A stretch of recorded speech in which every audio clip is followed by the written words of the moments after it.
Hello once again, welcome to a new interview. My name is Gevous from GamersHub. I'm here with Sander Everink, also known as Kitty, AD carry for Asterion for the game League of Legends. So tell me a little bit about Asterion. It's a fairly new organization as far as I know, or at least a fairly new team. So what can you tell me about it? Yeah, like a couple of months ago, we got approached. We were the team was already complete, and there was this organization was like, hey, we're going to start up an organization, and we would really like to take you guys in and start up a thing under the name of Asterion. And from there on, we did Fragomatic and now the Reality. And Asterion is still growing. The Fragomatic was with 7 players total, and now we're with 26. So it's growing really fast. Right, and how long has your team been together? The team itself, yeah, like a couple of months. Like at the moment we got approached, we were already like playing a month with each other. We had one roster change, but aside from that, the synergy is going really well with the team. Are you aiming for something specific, or just like focusing on the Benelux scene? Maybe also trying to see if you can make like a challenger team as well for going for challenger series. Yeah, we would really like to go for challenger series. Like in the period from Worlds to the new season, there are a lot of teams who probably slack. We will also going to compete for challenger series, and we would like to really get on point in that period of time, so we can really compete with the good guys in the scene at the moment. Right, so Fragomatic was your first LAN then, if I'm not mistaken? Yeah, agreed. Okay, and this is your second LAN, and how are the results so far? Are you playing fairly well against these maybe more dominating teams? Yeah, Fragomatic was a little bit harder. We had some problems with teams like Inspire and Lowland Lions. But in the end, we learned really much from Fragomatic, and in the 2 weeks upcoming to the Reality, we have, we are now third. And we think that's a really good position against like former LCS players and other really good teams. Are there any other LANs coming up for you for the competition? Not on the short notice. Like the next LANs will be probably in the Benelux, and they'll be coming in the starting of next year.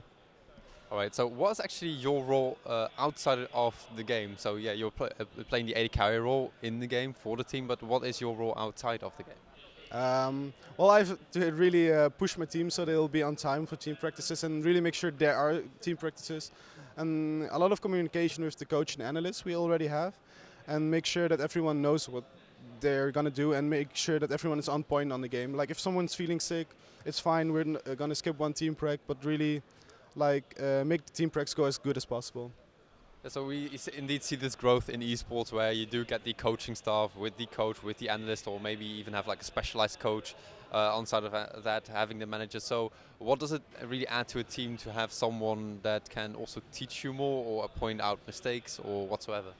I think it's really good to have a coach and analyst, because when a coach or analyst says you're doing that wrong, it's not really an accusation, it's just like watch that play and you see it for yourself. While like with me as an AD carry, saying, oh, you're top, you played really bad, you lost, you died 3 times in lane, then he's really going to take that as an accusation on his gameplay.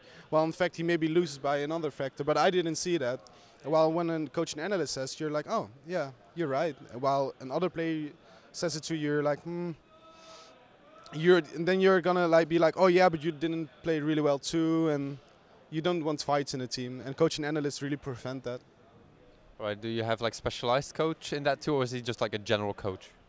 Not really special, but just he watches just the plays we make and just the global. He thinks, oh yeah, you can do that better, you can do that better, and then after team practices he'll take one-on-one once. Like first day he takes the support, then the next day he takes the AD carry, and just talk. Okay, what do you think of the team practice and how did it went? And afterwards, like, what could you improve, and all that kind of stuff.